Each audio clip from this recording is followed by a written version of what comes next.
Hello everyone welcome back to my another mini vlog. तो आपण मैंने भावुं ना मुझे शाढ़ी पिंधिकी कहीं बुलबुल होची आमर एक्चुअली गाँव में यज्ञ स्टार्ट हो सारे श्री श्री अनंतेश्वर विश्वशांति महायज्ञ स्टार्ट हो सारे। तो आगु को आमर ये स्थापन होगा जाऊँच लक्षे 1008 शिवलिंग।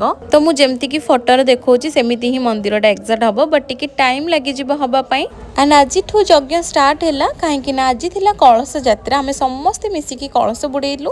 तो कलश यात्रार कार्यक्रम सरला परे आमे टिके जाइथिलु प्रसाद खाइबाकू समस्ते बसिकी खाइ नेलु। तो एटा होची हम गाँव रे माने अथंगा अल्लाना ग्राम पंचायत पाखरे होची। आपण माने समस्ते जॉइन करि परिबे आसिके 18 तारिख रे होची यार पुन्नाहुति। एंड हां ए सुंदर जगहटा को जे बनौछंती ना सी होछंती मो बड़ बापा श्री श्री अभिराम Saraswati.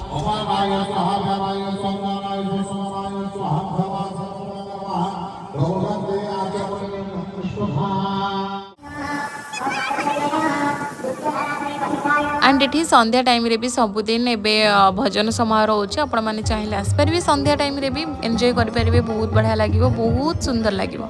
And that was it with the mini vlog. जदि आपण मानक मो व्लॉग भल लागुथिबो माने मिनी व्लॉग भल लागुथिबो प्लीज लाइक शेयर सब्सक्राइब करिवे। 18 तारिख रे आसीबो जमा भी भूलिबेनी। देखावा नेक्स्ट व्लॉग रे।